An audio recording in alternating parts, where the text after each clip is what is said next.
Hi everyone, welcome to your ultimate pageant online show, Missosology Beauty Talk Season 4.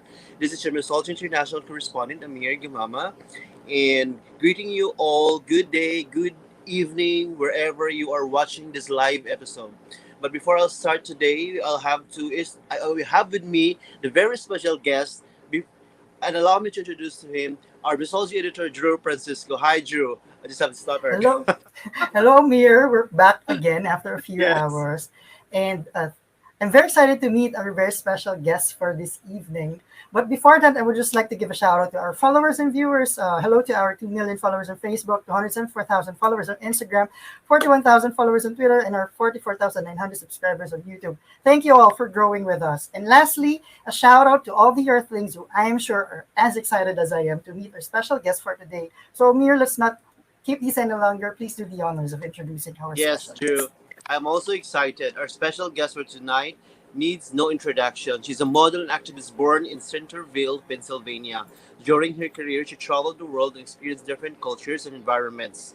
With a background in political science, she turned her public platform into a place of environmental awareness and green solutions. And last year, she became the first American to win the Miss Earth title. Friends, let's all welcome Miss Earth 2020 and Missosologist Timelines Beauty, Lindsey Coffey. Hello, Lindsey. Welcome to the Missosologist Beauty Hi. Talk.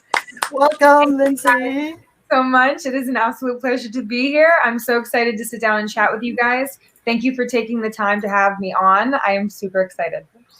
No, Yeah. thank you for waking up so early today to be with us. And Thank let's you so get much. this started. So, your reign as Miss Earth 2020 has gone by so fast. How does it feel to be counting down the days to give up your Miss Earth crown? Oh, goodness. I mean, of course, I'm so sad. I feel that my reign was so short and it just flew by. I know COVID definitely had an impact and created a reign like no other, but I can't allow myself to be haunted by what could have been and really start focusing on what will be. I'm very excited for my future and the direction I want to head in, as well as to see who our next title holder will be and really what she does with her platform. Yep, and the past year for you has been so incredible. But I'm sure you will agree that the Miss Earth title wasn't all that glamorous, was it? So I've learned that in this industry, pageants and glamour are synonymous, and you will always have a bit of glamour when it comes to photo shoots and presentations on stage. But during my reign, possibly due to COVID, there wasn't an abundant amount of glamour. But I personally enjoy that hands-on activity where I can roll up my sleeves, get dirt under my nails, and interact with the earth. And that is what Miss Earth really stands for. So there is a balance, but I prefer when my hands are dirty more than when they're clean, I guess. So I find it much more fulfilling. Yep. You had a really different crowning moment last year as you were the first Miss Earth to be crowned virtually, but you were able to travel the world. You've been to Guatemala, Greece, Belgium, and you've also met some of your Miss Earth court through your travels too. But if there is a day that stood out among all the others during your reign, which day was it? Honestly, there wasn't just one day. I mean, of course, the day that I was announced as Miss Earth, that was absolutely insane. And I would love to relive that moment again and again because I had so many emotions going through me. I didn't believe it was happening. Like, I would love to just relive that day over and over. But Mhm. the best thing I can take away from this reign, I would say, is the people that I've met along the way. They've made this year so special. And I'm talking about my team at Miss Earth USA, the beautiful souls at Carousel, as well as our sister organizations in Guatemala, Belgium, and Greece. I've been so blessed to meet all of our reigning queens, as you mentioned, and I truly believe during my reign that I've made friendships that will last a lifetime. Definitely. And Amir, I'll pass the mic to you now. Yeah. Lindsay, I just want to know, what did you discover about yourself during your time as Miss Earth?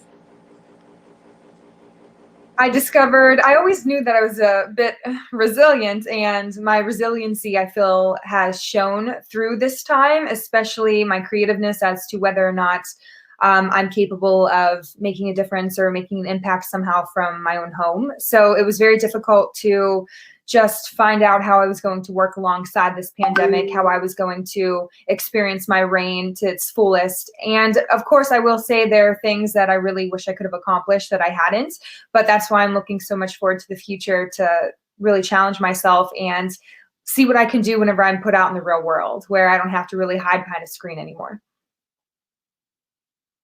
Speaking about challenges, you entered the world of pageantry in a unique fashion. Both of your national costume and international competitions were done virtually. Could you tell us about your experiences? What were the challenges that you faced during the time? Oh goodness. So there were so many challenges. I feel like, I mean, we were competing for the first time ever virtually. No one really had a game plan. We were all just kind of winging it. And we had to put on a complete full production ourselves to make it entertaining, to make it interesting. And it was very challenging just with the natural elements that you had to work around, like the wind, the sun, the lighting, all of that, the background, the location that you had to find. It was very challenging. I feel a lot more work goes into a virtual competition rather than an in-person one. The pros and cons, though, with a virtual, you can do as many takes as you would like. So you don't have to submit anything less than perfect because you have that option to just refilm. And in person, you lay everything out there on the stage like it's one and done. That's it. So there are pros and cons, but I will say being in a virtual competition was very difficult. But I want to say kudos to Miss Earth for having the virtual organization. They did it so well. I mean, Miss Earth is doing well even in virtual pageant. And I just want to know who among the past Miss Earth winners inspired you the most and why? So before I joined this competition, I never even heard of Miss Earth.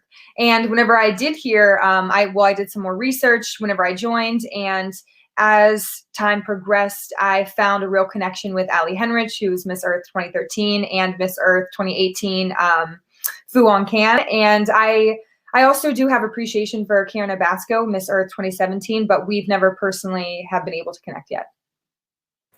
I'd love to ask this question, Drew. What are your advices now to the current Miss Earth candidates who are competing also virtually? So you must become skilled in showing your personality and sharing your energy through the screen, allowing people to have a chance to connect with you and establish a type of digital relationship. I would recommend being very personable, authentic, and approachable. I believe you have to have a strong energy and a strong sense of self to compete virtually. And you have to have something that makes you stand out, that it factor, people like to say, something that makes you memorable, because you're completely gone as soon as that screen time is up. So you need to have that. So now, Lindsay, And now I pass the mic to Drew. yes, before I ask the next question, I just have a follow-up. Would you have, because your first and last pageant were both held virtually, but would you have done it any other way? Honestly,